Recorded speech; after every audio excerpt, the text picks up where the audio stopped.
Hello students, welcome again. As you can see on your screen, SSC stenographer grade C and D का exam date skill test की exam date announce हो चुकी है जो कि है 16th एंड 17th अप्रैल को। ठीक है, इसी डेट पर आपका स्किल टेस्ट होगा। सभी बच्चों का रिजल्ट भी आ चुका है, सभी को पता भी है कि कौन डी ग्रेड में बैठने वाला है एंड कौन सी एंड डी दोनों में बैठने वाला है। ठीक है, ये बात आपको ऑलरेडी पता है। अभी फाइट सबसे बड़ी यही है कि कुछ बच्चे ये कहेंगे, देखो ये नोटिस कब आया है ये तो तुम जानते ही हो। 17th ऑफ मार्च को ये नोटिस आया है। ठीक, एसएससी की तरफ से आया है और डेट्स हमारे सामने है। सबसे बड़ी फाइट यही है कि यार स्पीड कैसे बिल्ड करूं, स्पीड बिल्ड नहीं हो रही।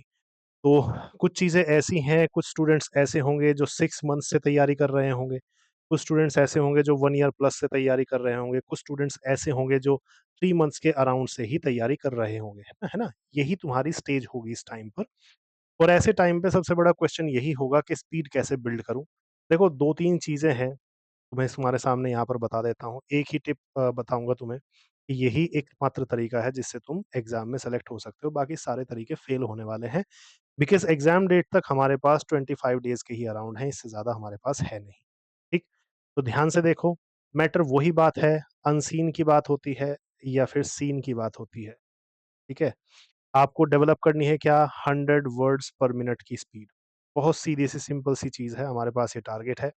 तो seen and unseen and typing, ये तीनों ही चीज़ों को हमें फ़ोकस करके चलना होगा अभी, बहुत ज़्यादा इन पर ध्यान देना होगा। तो सभी क्या करेंगे? अनसीन के लिए आप देखो, अनसीन मैटर का मतलब क्या होता है? अनसीन मैटर का मतलब है कहीं से भी कुछ भी बोल दिया गया और उस पर आपको 100 वर्ड्स पर मिनट की स्पीड पर 10 मिनट्स का एक मैटर बोल दिया गया जिसमें आपके क्या हो गए? 1000 वर्ड्स हो गए, ठीक है? और अगर 80 वर्ड्स की स्पीड पर बोला गया 10 मिनट्स के लिए तो वो 800 वर्ड्स हो जाएँगे, ठीक है?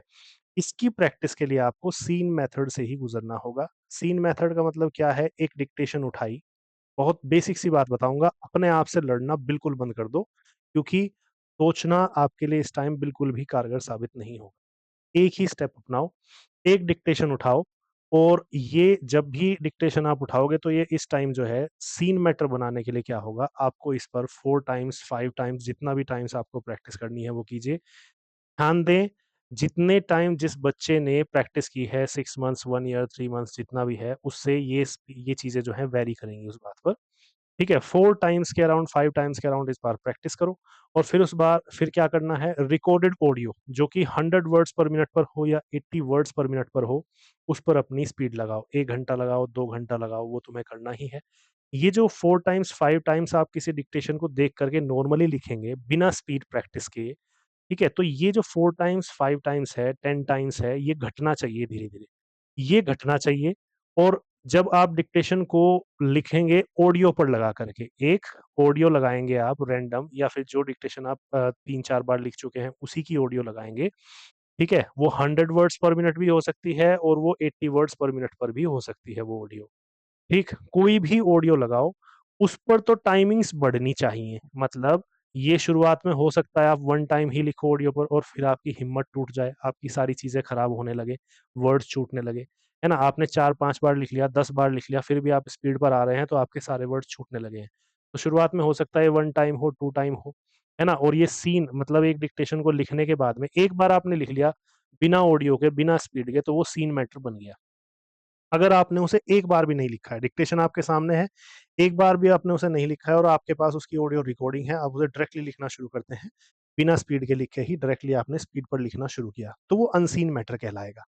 समझो, डिक्टेशंस के ये टाइम्स घटाओ, मतलब बिना स्पीड के ये घटने चाहिए, खुद ब खुद होना चाहिए, आपको इस पर प्रेशर नहीं डालना है।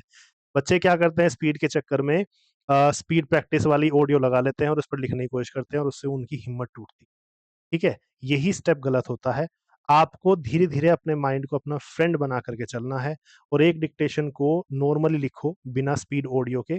4 टाइम्स लिखो, 5 टाइम्स लिखो, 10 टाइम्स लिखो। ये टाइम घटते चले जाएँ और ऑडियो वाला टाइम बढ़ता चला जाए। बस ऐसे ही सीन मैटर अनसीन मैटर में कन्वर्ट होता है।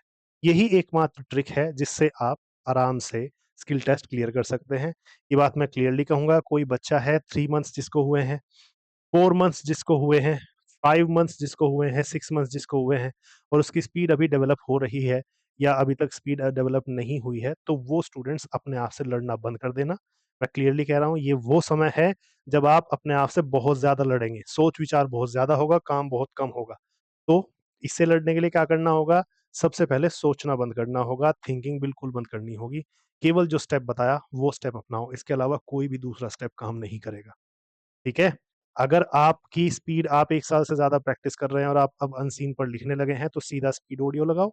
लेकिन अगर आपको लगता है कि नहीं, मैं तो नहीं लिख पा रहा हूँ अभी स्पीड ऑडियो पर 100 वर्ड्स की या 80 वर्ड्स पर मिनट की स्पीड पर नहीं लिख पा रहा हूँ, तो वो सीन मैटर पर लिखो। मतलब एक डिक्टेशन उठाई, उसे 2-4 बार लिखा पहले बिना ऑडियो के, बिना स्पीड ऑडियो के, और फिर उसके बाद में उसे स्पीड ऑडियो के साथ लिखो। यही एकमात्र तरीका हो। ठीक है? तो ये मेरी तरफ से फिलहाल के लिए इन लास्ट 25 डेज़ के लिए बेस्ट टिप होगी एसएससी स्टेनो के एस्पिरेंट्स के लिए, जितने भी बच्चे एक जॉब की प्रिपरेशन में है या एक जॉब को पाना चाहते हैं। ठीक है? कोई बच्चा नहीं कर पा रहा है तो वो अपने आप से लड़ना मत, ये स्टेप कंटिन्यू रखना। आप अगर चेयर के लायक हो चुके होंगे, आपकी अगर स्पीड बढ़ चुकी होगी, तो आप आराम से वहाँ पर उस चेयर पर पहुँच जाएँगे।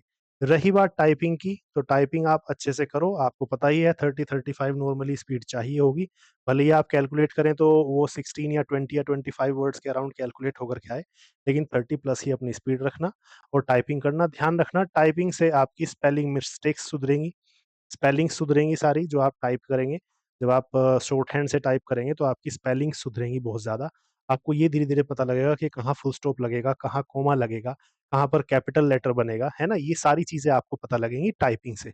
जब आप इंग्लिश से देख कर के टाइपिंग करोगे तो आपकी ये चीज़ शायद इतनी इम्प्रूव ना हो, लेकिन जब शॉर्ट हैंड से देख कर के टाइपिंग करोगे तब जाकर के आपकी ये चीज़ें इम्प्रूव होनी शुरू होंगी। तो तीनों ही चीज़ें, अनसीन मैटर पर जो हम स्पीड ऑडियो रिकॉर्ड करके चलाएँगे अपने साथ में वो, और सीन मैटर मतलब किसी डिक्टेशन को देख कर के उस पे कई बार हम डिक्टेशन को बार-बार लिखेंगे वो, और एक टाइपिंग, तीनों ही अलग-अलग लेवल पर तुम्हारी बहुत हेल्प करने वाली हैं इस टाइम पर। ठीक है? So this was my message for the aspirants जो 16th और 17th अप्रैल को ग्रेड सी एंड डी या फिर ओनली ग्रेड डी के लिए एग्ज़ाम में अपीयर होने वाले हैं। ठीक है? Good bye for now from my side.